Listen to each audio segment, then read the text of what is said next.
Marginalisé et moqué à ses débuts en Occident, le manga est devenu quelque chose de populaire à cette époque. C'est devenu tellement populaire que beaucoup d'œuvres qu'on connaît très bien ont marqué nos esprits, tels que Dragon Ball, One Piece, Hunter x Hunter, Jojo, bref, beaucoup d'œuvres, beaucoup de mangas en particulier grâce aux animés ont réussi à nous marquer, au point où ça suscitait des vocations auprès de certains qui se sont décidés à lancer leur propre manga et à raconter des histoires comme le font si bien leurs mangaka préférés.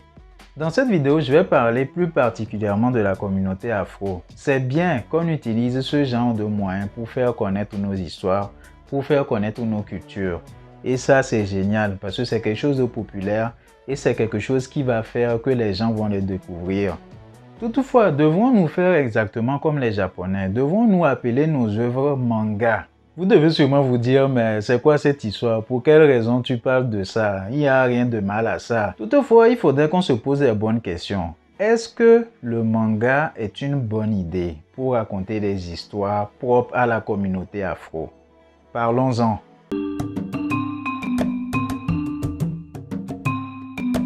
J'ai toujours été un très grand fan de manga que j'ai découvert bien sûr grâce aux animés. Et c'est quelque chose qui est très intéressant, c'est des univers différents, c'est quelque chose qui fait rêver, c'est quelque chose qui suscite des émotions. Et on a découvert de cette façon les cultures japonaises qu'on a trouvé intéressant et c'était génial, c'était super la façon dont il racontait les choses. Toutefois, depuis que j'ai décidé de me lancer de façon professionnelle dans ce milieu, j'ai commencé par m'intéresser à l'histoire du manga, l'histoire de la bande dessinée de façon générale.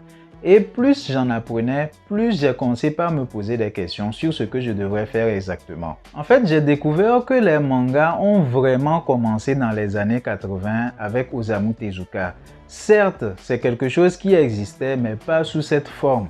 C'est Osamu Tezuka qui a vraiment lancé les codes du manga, le style, le type de narration, les différents codes. C'est plus lui qui a lancé ça et ça s'est démocratisé. Il n'y est pas arrivé comme ça ne lui est pas tombé du ciel. Il s'est inspiré des comics américains. Depuis que le Japon a été ouvert à l'Occident, j'en ai parlé de façon plus détaillée dans une vidéo que voici. Bref, je ne vais donc pas m'appesantir dessus. Non seulement il s'est inspiré des comics américains, mais également du cinéma hollywoodien pour arriver à créer ce style. Et depuis, d'autres Japonais l'ont amélioré, ils l'ont perfectionné et ça donne ce que ça donne maintenant. Grâce aux animés qui se sont exportés à l'extérieur du Japon, le monde entier a découvert ce genre de choses. C'était certes moqué et stigmatisé, mais c'est devenu quelque chose de populaire maintenant. Si vous avez bien prêté attention à tout ce que j'ai dit, vous devrez vous poser une question. Pour quelle raison il n'a pas appelé ces bandes dessinées des comics comme ceux dont il s'est inspiré? Pourquoi ça s'appelle manga et pourquoi c'est aussi différent? Eh bien, je vais faire une analogie très simple. Dans la musique, par exemple, il y a différents styles. Il y a le hip-hop, il y a le R&B, il y a la musique classique. Il y a différents styles de musique. Et quand quelqu'un fait du hip-hop, on ne peut pas dire qu'il fait de la musique classique. Quand quelqu'un fait du R&B, on ne peut pas dire qu'il fait vraiment du hip-hop. Tout ça, c'est différenciable et il y a certains codes. Il y a certaines choses à respecter et tout le monde n'est pas forcément fan de tous ces styles. Maintenant, revenons à la bande dessinée. La bande dessinée, ça c'est le nom générique qui parle de façon générale d'un style qui est raconter des histoires avec des images. Sur chaque continent, ils ont développé leurs différents styles. En Europe, c'est plus les styles franco-belges qui se sont démocratisés. Les grandes œuvres qui défendent ce style sont par exemple Tintin, Lucky Luke, Astérix et Obélix, Titeuf, bref, cette catégorie-là. Et ça a des codes, vous allez voir qu'il y a une certaine ressemblance, il y a un certain style. Bref, vous allez remarquer qu'il y a une certaine similarité, que ça respecte certains codes. Sur le continent américain, ils ont développé leur propre style qu'ils appellent les comics. Il y a les Disney Comics, il y a les Marvel Comics, les DC Comics. Il y en a plein d'autres comme les Tortues Ninja et plein d'autres. Et ils ont une façon de faire. Ça a certains codes, surtout au niveau des couleurs. Ils ont une façon de faire les couleurs. Ils ont une façon de représenter les bulles, les cases, etc. Bref, vous l'avez compris. Toutefois, à cette époque, ce qui a attisé le plus ma curiosité, c'est au niveau des bandes dessinées coréennes et chinoises. Si vous remarquez bien, ils n'appellent pas leurs bandes dessinées manga. Les Coréens, par exemple, ont appelé ça manhwa et ce n'est pas du tout le même style. Certes, il y a une ressemblance, mais eux, ils ont une façon de faire les cases. La mise en page est différente. Ils mettent les couleurs d'une certaine façon. Dans les mangas, généralement, on ne met pas les couleurs. Donc, tout ça, ça pousse à réfléchir. Maintenant, du côté de l'Afrique, beaucoup d'auteurs de BD, à une certaine époque, ils faisaient plus des bandes dessinées de type franco-belge.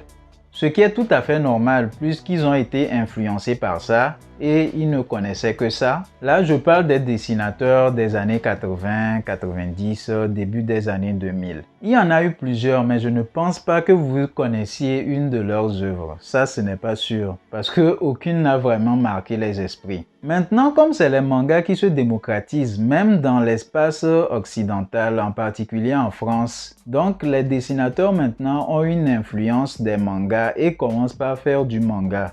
Toutefois, est-ce qu'il y a quelque chose qui vous marque à l'esprit? Il y a plusieurs dessinateurs dans la communauté afro qui font du manga. Ils ont même fait plusieurs bandes dessinées, mais il n'y en a aucune qui soit vraiment connue, il n'y en a aucune qui marque vraiment les esprits. C'est alors que j'ai commencé par me dire que, en fait, il faudrait qu'on développe notre propre style. Et cette idée me taraude l'esprit depuis longtemps, depuis 2015 plus précisément. Ça fait plus de 5 ans que je pense à ça.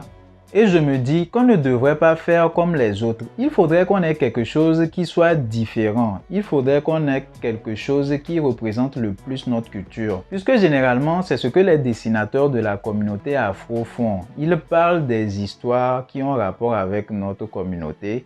Ils parlent de notre histoire. Ils parlent de notre culture. Et pour mieux représenter ça, il faut un style. Il faut des codes qui représentent le mieux tout ça. Et au-delà des codes, il faudrait donner un nom qui fait sens dans nos langues et quelque chose qui puisse marquer les esprits. Avec le temps, j'ai développé mon style, j'ai pris de gauche à droite ce qui se fait du côté des mangas, du côté des comics, du côté des BD franco-belges, du côté d'autres auteurs qui ont des styles qui se font démarquer complètement. Et c'est vrai que j'ai fait de petites bandes dessinées qui sont assimilables au manga. C'est pour cela que j'ai mis la précision style manga.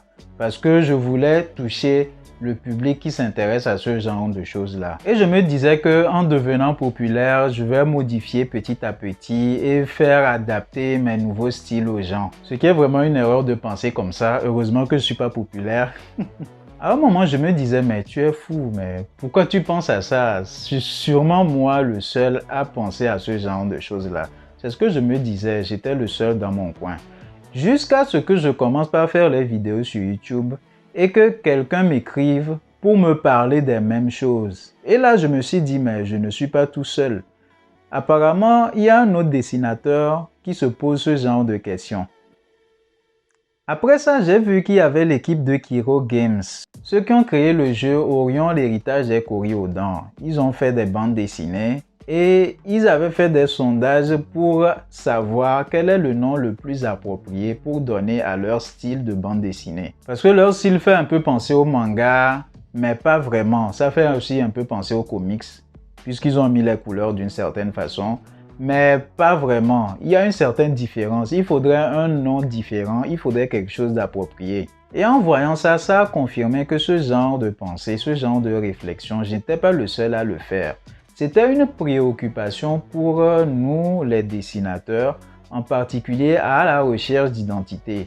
Parce qu'à un moment, on commence par se rendre compte que utiliser les codes des autres et les adapter à nous, ce n'est pas évident. On finira par se perdre nous-mêmes et on finira par avoir quelque chose qui va se perdre dans la masse. Parce que quand on dit manga, on pense à quelque chose en particulier. On pense à des grandes œuvres qui ont beaucoup de succès.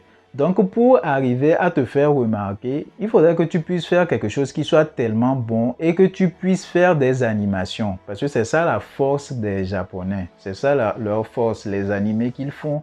Et c'est avec ces animés-là que ça a rendu populaire ce style. Puisque c'est ça qui nous reste en tête. C'est ça qui nous amène à aller payer la suite en manga. C'est ça qui amène les gens à posséder des figurines. C'est ça qui les amène à vouloir aller visiter le Japon. Parlons de la particularité de nos bandes dessinées ainsi que le nom qu'on devrait le donner. Concernant le style, je me suis rendu compte que le plus adapté serait ce que faisaient les Égyptiens. L'Empire Kemet avait posé les bases. Ils ont fait quelque chose qui nous représente très bien. Alors pourquoi pas reprendre ça? Reprendre ça et le mettre au goût du jour, faire une certaine mise à jour par rapport à notre temps. Avec les films d'animation Kirikou, ça se voit très bien. J'ai même parlé de ça dans l'une de mes vidéos que voici.